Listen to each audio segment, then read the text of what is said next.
नमस्कार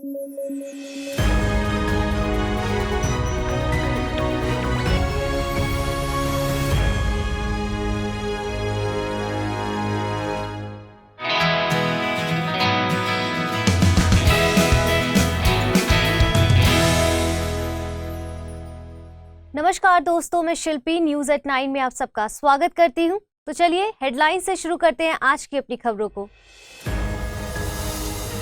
25 मार्च को दुनिया भर में मना अर्थ आवर। ऊर्जा की बचत है मकसद, WWF की पहल है अर्थ आवर।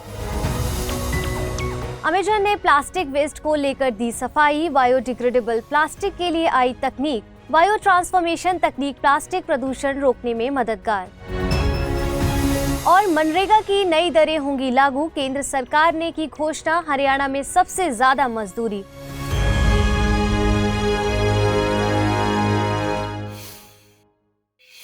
इससे पहले की खबरों की शुरुआत करें, आप सभी के लिए जरूरी सूचना। Study IQ IAS Hindi team Hindi माध्यम में तीसरा लाइव फाउंडेशन बैच लेकर आई है। 3 अप्रैल से शाम में 6 बजे इस बैच की शुरुआत हो रही है। इस कोर्स में छूट हासिल करने के लिए आप अमृत लाइव कोड का प्रयोग करें, जिससे ये कोर्स आपको केवल 18,999 रुपए में हासिल होगा। इस कोर्स में प्रतिदिन 2.5 से 3 घंटे की नियमित कक्षाओं के अलावा हस्तलिखित नोट्स, PDF, मुख्य परीक्षा हेतु उत्तर लेखन, कार्यक्रम सहित अन्य बहुत से उपयोगी फीचर्स आपको प्राप्त हो सकेंगे। कोर्स की जानकारी डिस्क्रिप्शन बॉक्स में दिए गए लिंक को क्लिक करके आप प्राप्त कर सकते हैं। चलिए अब खबरों की शुरुआत करते हैं। 25 मार्च को दुनिया भर में अर्थ आवर यानी पृथ्वी काल मनाया गया। हर साल मार्च के अंतिम शनिवार को स्थानीय समय के अनुसार 8:30 से 9:30 बजे के बीच इसका आयोजन किया जाता है। यह पर्यावरण संरक्षण के लिए वैश्विक स्तर पर किया जाने वाला सबसे बड़ा ग्रास रूट मूवमेंट है। दुनिया भर में 1 घंटे के लिए लाइट स्विच ऑफ करके इसे मनाया जाता है। इसका प्रमुख मकसद जलवायु परिवर्तन के लिए जिम्मेदार कार्बन उत्सर्जन को कम करना और ऊर्जा बचत को प्रोत्साहित करना होता है। इस इवेंट को मार्च में आयोजित किए जाने की एक खास वजह है। दरअसल मार्च में दोनों गोलार्धों में वसंत और शरद विषुव होता है, जिससे दोनों गोलार्धों का सनसेट का समय नजदीक रहता है।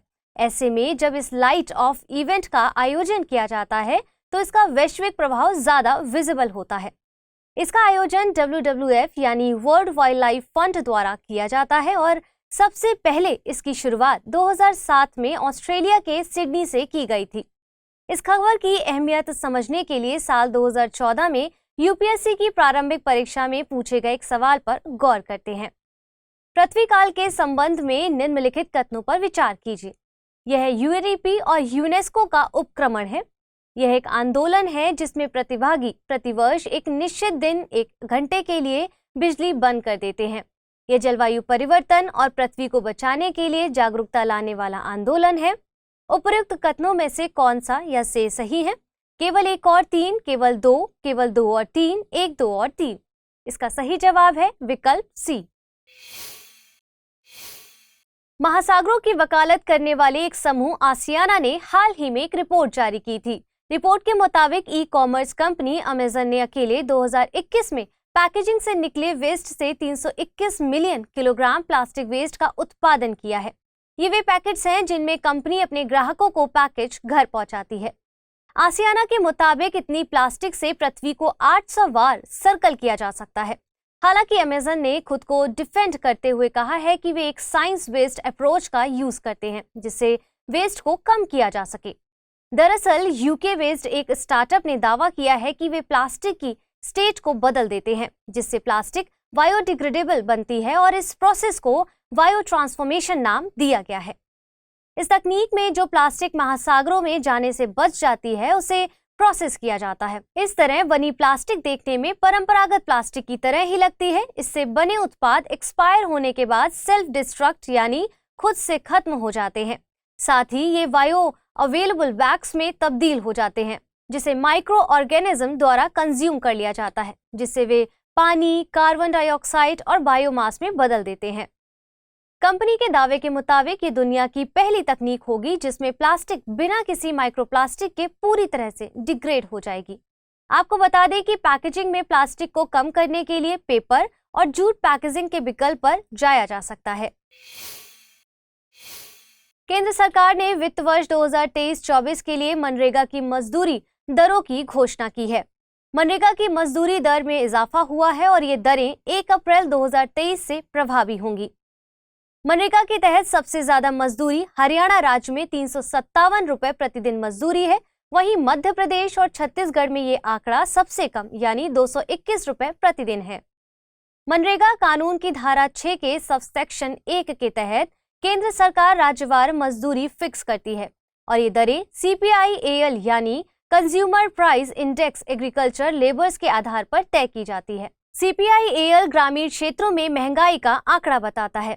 आपको बता दें कि मनरेगा के तहत एक वित्तीय वर्ष में हर ग्रामीण परिवार को न्यूनतम 100 दिनों का गारंटीड वेज एम्प्लॉयमेंट मुहैया कराया जाता है।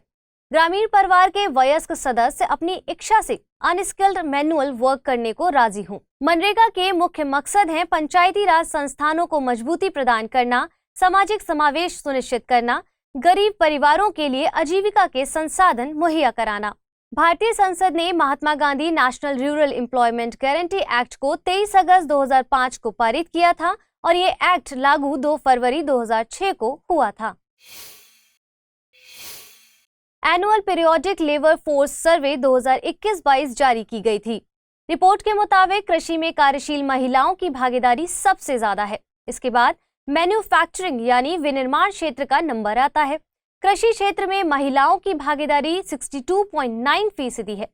सरकार ने महिलाओं के कार्यबल में भागीदारी बढ़ाने और उनके रोजगार की स्थिति में बेहतरी के लिए कई तरह के उपाय किए हैं। इनमें मातृत्व भुगतान अवकाश को 12 हफ्तों से बढ़ाकर 26 हफ्ते कर दिया है। इसके अलावा 50 या उससे ज्यादा एम्प्लॉय वाली संस्था को क्रैच फैसिलिटी का इंतजाम करना होगा। इसके अलावा महिलाओं को नाइट शिफ्ट में काम करने की मंजूरी दी गई है। इसमें कंपनी को पर्याप्त सुरक्षा के उपाय करना शामिल किया गया है। इसके अलावा कोट ऑन वेजेस यानी 2019 के मुताबिक समान एम्प्लॉयर के द्वारा समान काम के लिए समान वेतन दिया जाएगा। इसमें लिंग के आधार पर भेदभाव नहीं होगा। गौरतलब है कि PLFS को नेशनल सैंपल सर्वे ऑफिस के द्वारा जारी किया जाता है। ये NSSO द्वारा जारी 5वीं सालाना रिपोर्ट है।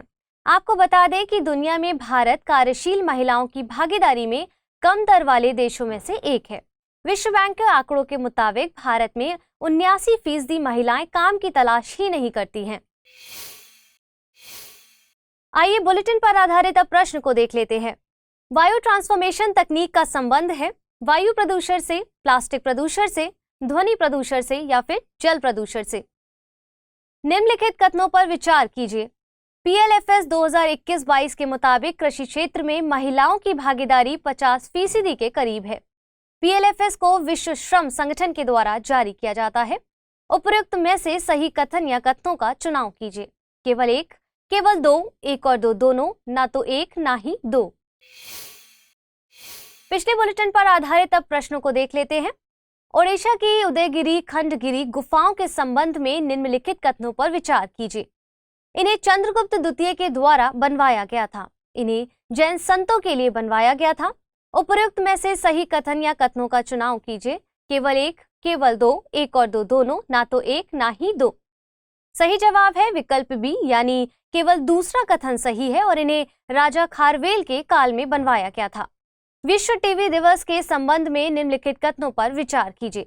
साल 2023 के लिए इस दिन की theme yes we can end TB रखी गई थी। टीबी एक बैक्टीरिया से होने वाला रोग है। भारत ने टीबी उन्मूलन के लिए साल 2030 का लक्ष्य रखा है। उपरोक्त में से गलत कथनों का चयन करना है।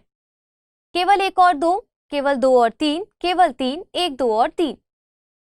सही जवाब है विकल्प सी। भारत ने टीबी उन्मूलन के लिए साल 2025 का लक्ष्य रखा है।